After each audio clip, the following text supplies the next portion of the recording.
Hello everyone and welcome to today's video. In today's video I will be talking about this article, this New York Times article about the ground gained in Ukraine. So when the Ukrainian war first started, many people thought 72 hours Kyiv was going to fall and Russia was going to obliterate the Ukrainians, completely annex the place. That's what a lot of people thought. However, obviously that did not happen, and then now with this counteroffensive, before it started, people were like, this is going to be the counteroffensive that basically leads to the ending of the war, and yet again, they were wrong. That's probably not what's happening.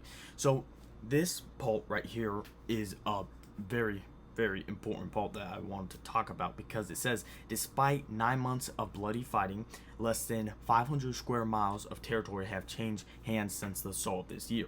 So it's not talking about Ukraine or Russia, one of the sides alone. It's talking about both sides, with the Bakhmut offensive and the Russian like semi-offensive during this Ukrainian counteroffensive. But during this Ukrainian counteroffensive, less than 500 square miles. Now, if you go to the chart, this is the beginning of the invasion. The Russians took a ton of land, over 20,000 square miles. Of course, the Ukrainians did end up taking some of that land back with the Russian withdrawal from northern Ukraine, and then you got like territorial gains here. It went very slim around July, August, and September. That's when Ukraine launched their counteroffensive, called Kyiv counteroffensive, and this was when Russia withdrew from Kherson.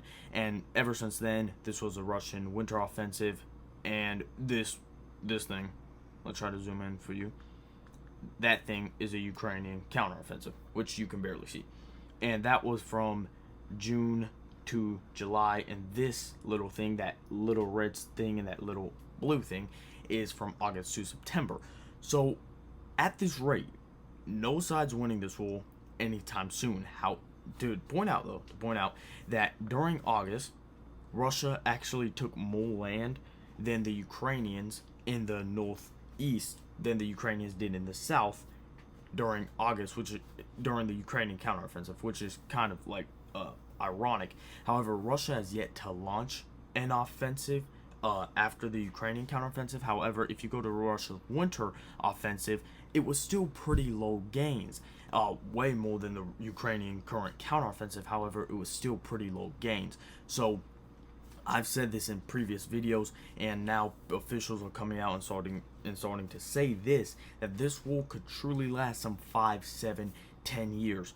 And the problem with this is that Ukraine could be in serious trouble, because Russia is not the country that needs aid from other countries. It's actually not. It's producing by itself. It's going fine by itself. Realistic analysts, I know when the Ukrainian war first started, Russia's going to collapse in a couple months. Never happened. But realistic analysts have said it could take another 1 to 3 years before Russia starts feeling the effects on their stockpiles of this Ukraine war conflict. However, Ukraine relies completely on Western aid, Western equipment, and Western, basically everything.